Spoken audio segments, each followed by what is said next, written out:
ভাইবর্গ, এই মাঠের মধ্যে মাঠের বাইরে উপস্থিত লাখো ভাই বোনেরা, সাংবাদিক ভাইরা, ধানের শীষের ভোটাররা, আসসালামু আলাইকুম। আসসালামু আলাইকুম। আপনারা ভালো আছেন?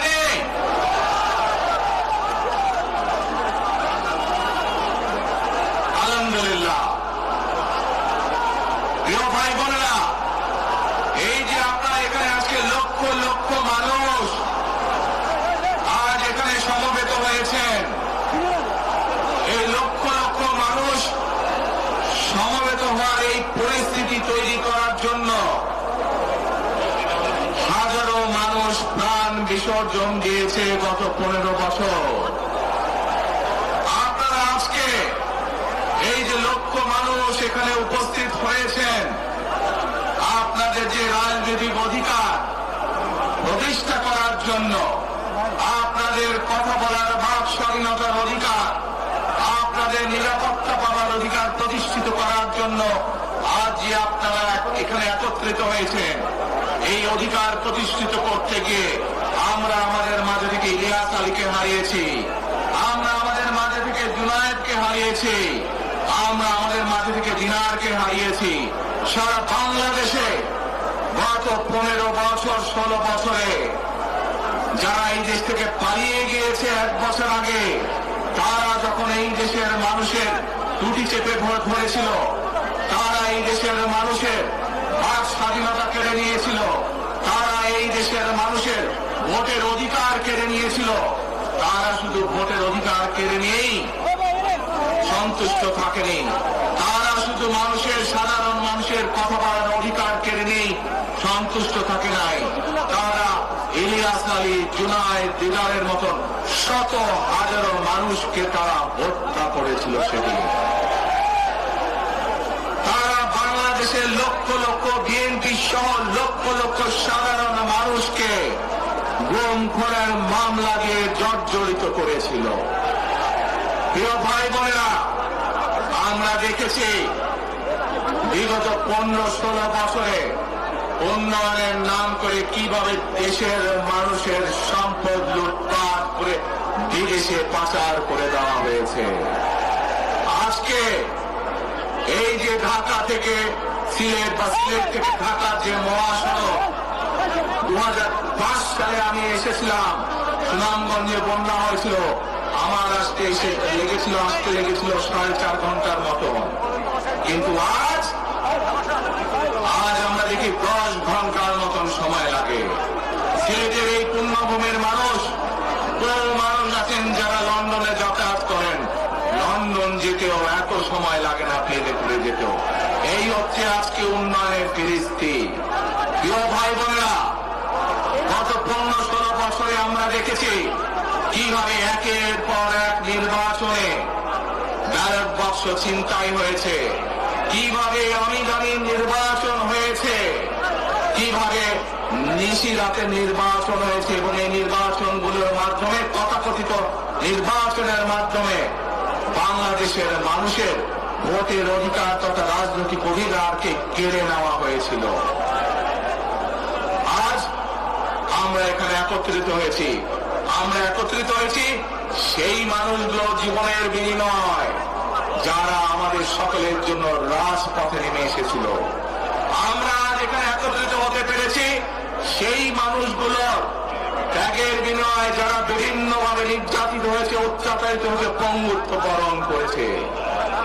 2024 সালের 5ই আগস্ট ছাত্র জনতার অভ্যুত্থানের ভিতর দিয়ে বাংলাদেশের মানুষ 71 সালে যেভাবে দেশকে স্বাধীন করেছিল, 2024 সালের 5ই আগস্ট সেই স্বাধীনতাকে বাংলাদেশের মানুষ রক্ষা করেছে তাদের অধিকারকে প্রতিষ্ঠিত করার জন্য। প্রিয় ভাই বোনেরা, এখানে বহু মুরব্বী উপস্থিত আছেন, যারা কালের সাক্ষী শহীদ রাষ্ট্রপতি জিয়াউর রহমানের সময় কিভাবে দেশে বহুদলীয় গণতন্ত্র রচিত হয়েছে। বহু ভাই বোনেরা এখানে উপস্থিত উপস্থিত আছেন যারা কালের সাক্ষী দেশ ও নেত্রী খালেদা জিয়ার সময় কিভাবে দেশে সংসদীয় গণতন্ত্রের ভিত্তি রচনা করা হয়েছিল। প্রিয় ভাই বোনেরা, একটু আগে আমরা বলেছি, আমি আমার বক্তব্যে বলেছি, ঢাকা সিলেট মহাসড়কের উদাহরণ দিয়ে যে কিভাবে এই দেশের তথাকথিত উন্নয়ন করার নামে দেশ থেকে মানুষের অর্থ লুটপাট করে নিয়ে যাওয়া হয়েছে। আমরা এই অবস্থার পরিবর্তন করতে চাই। প্রিয় ভাই বোনেরা, আপনারা কি আমার সাথে আছেন এই অবস্থার পরিবর্তন করতে? আলহামদুলিল্লাহ।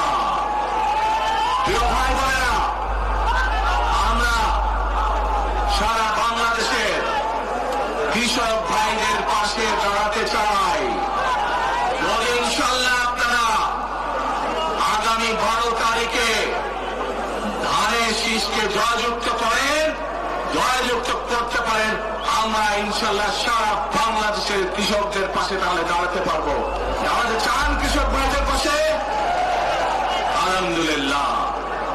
প্রিয় ভাই বোনেরা, আমরা দেখেছি শহীদ রাষ্ট্রপতি জিয়া রহমানের সময় এইভাবে খাল খনন করা হয়েছিল সারা বাংলাদেশে, এবং সেই খাল খনন করার মাধ্যমে কৃষকদের সেচ সুবিধা সহ মানুষের পানির সমস্যার সমাধান হয়েছিল। জানেন আপনারা যে খাল খনন নিয়ে কে কে জানেন? কে খাল খননের কথা শুনেছেন? এই তো হাজারো মানুষ হাত তুলেছে। প্রিয় ভাই বোনেরা, বিএনপি ইনশাল্লাহ 12 তারিখের ভোটে নির্বাচিত হলে আমরা আবার খাল খনন কর্মসূচি শুরু করতে চাই। সারা দেশে, সিলেটের মানুষ সারা দেশে খাল খনন শুরু করতে চাই। কারা কারা খাল খনন করতে চান? আলহামদুলিল্লাহ। আমরা দেশে খাল কাটবো, দেশের নদীতে পানি নিয়ে আসবো, খালে বিলে পানি নেবো। কেন? আপনাদের মনে আছে কয়েক বছর আগে কিভাবে ওই পাশ থেকে পানি ছেড়ে দেওয়া হয়েছিল, সারা সিলেট শহর এসে গিয়েছিল বন্যার পানিতে, মনে আছে? সেজন্যই আমরা বলেছি একটি কথা, আমরা দেখেছি গত 15-16 বছর কিভাবে এই দেশকে অন্য দেশের কাছে বন্ধক দিয়ে দেওয়া হয়েছিল। সেজন্যই আমি বলেছি, দিল্লি নয়, দিল্লি নয়, নয় অন্য কোনো দেশ, সবাইকে বাংলাদেশ। প্রিয় ভাই বোনেরা, আমি আরেকটি কথা বলেছিলাম, যখন স্বৈরাচার এই দেশের মানুষের ঘরে চেপে বসেছিল, সেই কথাটা ছিল টেক ব্যাক বাংলাদেশ, মনে আছে? যে আমরা টেক ব্যাক বাংলাদেশের অর্ধেক পথে এসে দাঁড়িয়েছি। দেশকে আমরা স্বৈরাচার মুক্ত করেছি, আমরা গণতন্ত্রের প্রতিষ্ঠার যাত্রা শুরু করেছি। এখনো সেই যাত্রা শুরু হয়নি। 12 তারিখে ধানের শীষকে নির্বাচিত করার মাধ্যমে গণতন্ত্রের সেই যাত্রা শুরু হবে। টেক ব্যাক বাংলাদেশ মানে শুধু গণতন্ত্রই রক্ষা নয়, এর সাথে আরো কথা আছে। ওই যে বললাম খাল খনন, ওই যে বললাম কৃষক ভাইদের পাশে দাঁড়ানো, শুধু এখানেই থেমে থাকলে চলবে না। আমাদের দেশের জনসংখ্যার অর্ধেক হচ্ছে মা বোনেরা, অর্থাৎ নারী সমাজ। এই মা বোনদের কাছে আমরা নির্বাচিত, ইনশাল্লাহ 12 তারিখে ধানের শীষ নির্বাচিত হলে আমরা তাদের কাছে তাদেরকে স্বাবলম্বী করে গড়ে তোলার জন্য, এখানে আপনাদের যাদের সংসার আছে জানেন, স্বামী স্ত্রী দুইজনে মিলে সংসার সুন্দর হয়, যাতে আমাদের মায়েরা আপনাদের পাশে, বোনেরা আপনাদের পাশে থেকে সংসারকে সচ্ছলভাবে গড়ে তুলতে পারেন। আমরা গ্রামে গ্রামে শহরে শহরে সকল দুস্থ পরিবার যারা আছে, মধ্যবিত্ত নিম্নমধ্য সকল পরিবার কাছে ফ্যামিলি কার্ড পৌঁছে দিতে চাই।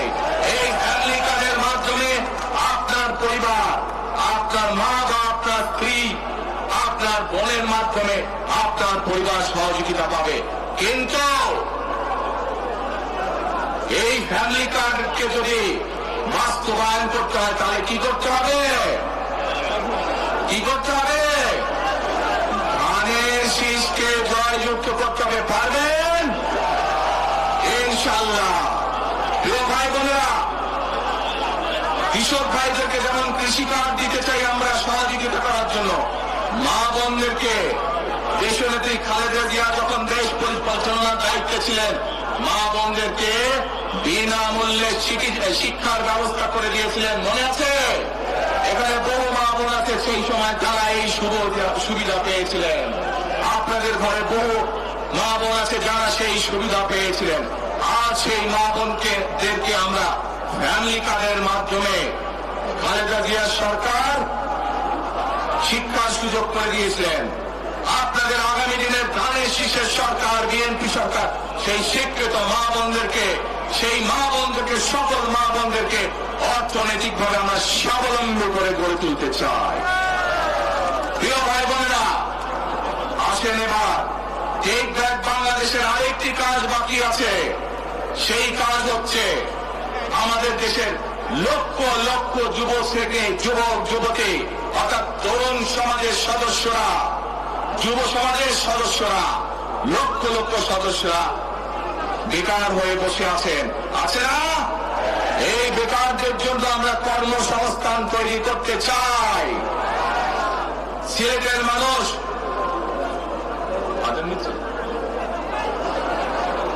আচ্ছা, আদান কাজ হচ্ছে, আদান তো শেষ হয়ে যাবে।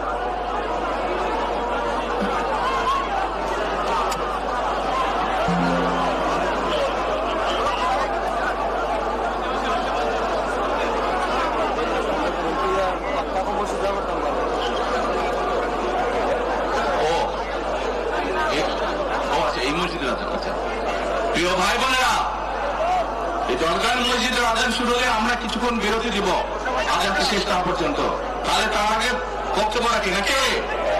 আচ্ছা, এই যে লক্ষ লক্ষ ভাই বোনেরা, সিলেটের মানুষ, অধিকাংশ মানুষ কোথায় যায়? লন্ডনে, তাই না? আরো অন্যান্য দেশে যায়। কিন্তু এই যে মানুষগুলো যাচ্ছে, এই মানুষগুলোকে আমরা বিভিন্নভাবে ট্রেনিং দিতে চাই। ট্রেনিং দিয়ে ভাষা শিক্ষার মাধ্যমে আমরা এই মানুষগুলোকে দক্ষ করে গড়ে তুলতে চাই। সিলেটের বহু মানুষ সাউথ আরব সহ মধ্যপ্রাচ্যের বিভিন্ন দেশে যায়। আমরা এই মানুষগুলোকে দক্ষ করে গড়ে তুলে কর্মসংস্থানের সুযোগ তৈরি করতে চাই। কিন্তু সেই সুযোগ তৈরি করা একমাত্র তখনই সম্ভব যখন কে আপনার ধানের শীষকে জয়যুক্ত করতে পারবেন। কি পারবেন? যুব সমাজের কর্মসংস্থান তৈরি করতে চাই। আমার লক্ষ লক্ষ ভাই বোনেরা বেকার হয়ে বসেছে, আমরা তাদেরকে বেকার রাখতে চাই না। আমরা তাদের জন্য কাজের সংস্থান সৃষ্টি করতে চাই, কারণ তারা যাতে স্বাবলম্বী হতে পারে।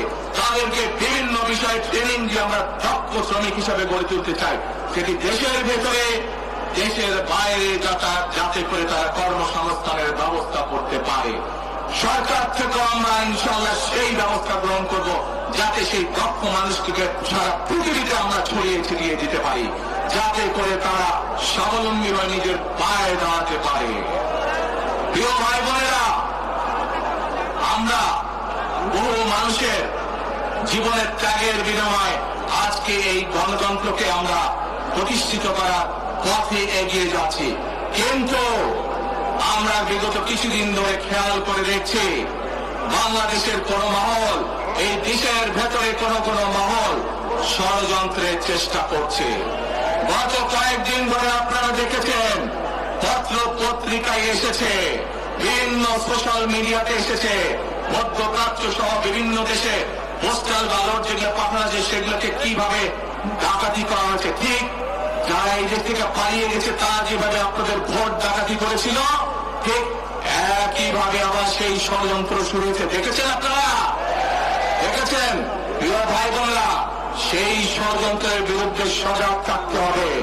বিদেশে বসে তারা ষড়যন্ত্র করছে, একইভাবে আপনাদের আবার যে ইলিয়াস আলী, দিদার, জুনায়েদ সহ হাজারো মানুষের প্রাণের বিনিময়ে যে অধিকার আমরা অর্জন করেছি, 24-এ গণ আন্দোলনের, জনগণের আন্দোলনে এই সিলেট শহরে 13 জন আমাদের জীবন দান করেছে, 13টি প্রাণ ঝরে গিয়েছে আমাদের। প্রিয় ভাই বোনেরা, এই প্রাণগুলোর বিসর্জনের মাধ্যমে আমরা যে অধিকার আদায়ের পথে নেমেছি, একটি কুচক্রী মহল এর ভিতরে ষড়যন্ত্র শুরু করে দিয়েছে। দেশের ভেতরেও তাদের ষড়যন্ত্র থেমে নেই। কিন্তু 2024 সালের 5ই আগস্ট এই বাংলাদেশের জনগণ প্রমাণ করে দিয়েছে যে বাংলাদেশের জনগণ ঐক্যবদ্ধ থাকলে, ঐক্যবদ্ধভাবে নেমে আসলে যে কোনো ষড়যন্ত্রকে বাংলাদেশের মানুষ প্রতিহত করতে পারে। পারবেন আপনারা প্রতিহত করতে? ইনশাআল্লাহ। প্রিয় ভাই বোনেরা, এখন আমি আপনাদের সামনে একটি প্রশ্ন করতে চাই। এইখান থেকে আমার সামনে যারা বসে আছেন, এর মধ্যে থেকে মুরব্বী যারা বসে আছেন, ওমরা বা হজ করতে গিয়েছেন, এরকম একজন হাত তুলেন, ওমরা বা হজ করে আসছেন, একজন মুরব্বী মানুষ, ওই যে লাল টুপি পরে নিয়ে আসো তোমাকে। আপনি আসেন দেখি সামনে, সামনে আসেন, আমার কাছে আসেন।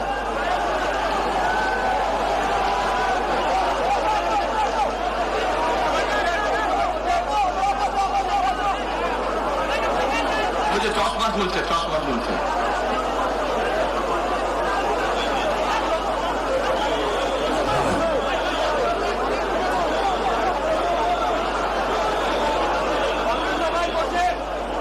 আপনারা বসেন, উনি এখনই মঞ্চে উঠবে, আপনারা সবাই দেখতে পারবেন কে মানুষটা।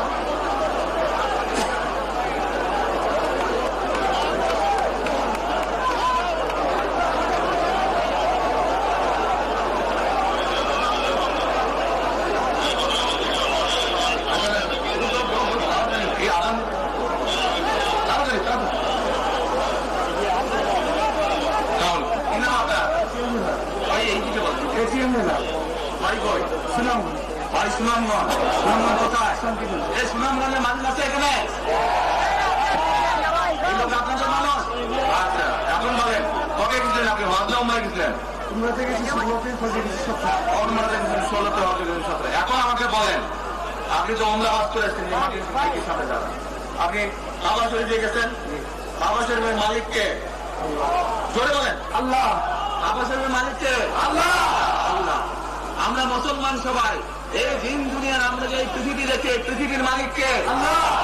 এই সূর্য নক্ষত্র যা দেখি তার মালিককে? আল্লাহ। এর মালিককে? আল্লাহ। রোজকের মালিককে? আল্লাহ। আচ্ছা, কারণ আপনারা সকলেই সাক্ষী দিলেন দোজকের মালিক আল্লাহ, বেহেশতের মালিক আল্লাহ, এই পৃথিবীর মালিক আল্লাহ, কাবার মালিক আল্লাহ। আরে ভাই, যেটার মালিক আল্লাহ সেটা কি অন্য কেউ যার ক্ষমতা রাখে? রাখে না। তাহলে কি দাঁড়ালো? নির্বাচনের আগে একটি দল এই দিব ওই দিব বলছে, টিকিট দিব বলছে না? এটার মালিক মানুষ না। সেইটার কথা যদি সে বলে, এক সেরেকি করা হচ্ছে, হচ্ছে না? যার মালিক আল্লাহ, যার অধিকার শুধু আল্লাহ একমাত্র, সবকিছুর অধিকার উপরে আল্লাহর অধিকার। কাজেই আগেই তো আপনাদেরকে ঠকাচ্ছে, নির্বাচনের পরে তাহলে কেমন ঠকাবে আপনাদেরকে বোঝে নেবা। শুধু ঠকাচ্ছেই না মানুষকে, যারা মুসলমান তাদেরকে শিরকি করাচ্ছে তারা। নাউযুবিল্লাহ। প্রিয় ভাই বোনেরা, কেউ কেউ বলে অমুককে দেখেছে, তমুককে দেখেছে, এবার একে দেখেন।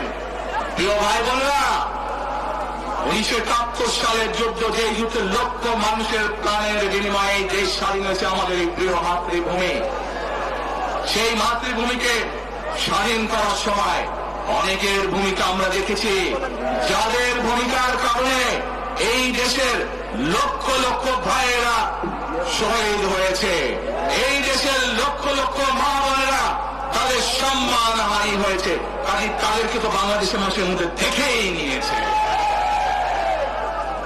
এখন প্রিয় ভাই বোনেরা, এই কুফরির বিরুদ্ধে, এই হঠকারিতার বিরুদ্ধে, এই মিথ্যার বিরুদ্ধে আমাদেরকে ঐক্যবদ্ধ হতে হবে। আমাদেরকে ওই যে টেক ব্যাক বাংলাদেশে থাকতে হবে। আমরা দেশকে স্বৈরাচার থেকে মুক্ত করেছি, এখন মানুষের অধিকারকে প্রতিষ্ঠিত করতে হবে। শুধু ভোট, শুধু কথা বলার অধিকার প্রতিষ্ঠিত করলে হবে না, মানুষকে স্বাবলম্বী করে নিজের পায়ে গড়ে তোলার ব্যবস্থা করতে হবে। প্রত্যেকটি মানুষ, বাংলাদেশের মানুষ যাতে ঠিকভাবে, ভালোভাবে খেয়ে পরে বেঁচে থাকতে পারে, প্রত্যেকটি মানুষ যাতে নিরাপদে রাস্তায় চলতে পারে সেই ব্যবস্থা করতে হবে। সেটাই হচ্ছে টেক ব্যাক বাংলাদেশ। আমরা বিগত 15 বছর দেখেছি, অমুককে বলে এসেছি তমুককে ক্ষমতায় রাখার জন্য, বলেছিল না? সেজন্যই বলেছি দিল্লি নয়। আমরা দেখেছি যারা 71 সালে ছিল তারা কাদের সাথে লাইন দিয়েছিল, যাদের কথা একটু আগে বললাম, যারা মিথ্যা কথা বলে ঠকাচ্ছে মানুষকে, আমরা দেখেছি তাদের আস্তানা কোথায়। সেজন্যই বলেছি যেমন দিল্লি নয় তেমন কেন্দ্রে নয়, নয় অন্য কোন দেশ, সবার আগে বাংলাদেশ। এবং যেহেতু আমরা বিশ্বাস করি দেশের মানুষই হচ্ছে আমাদের রাজনৈতিক সকল ক্ষমতার উৎস, সেজন্যই আমরা দেশের মানুষের ভাগ্য উন্নয়নে বিশ্বাস করি।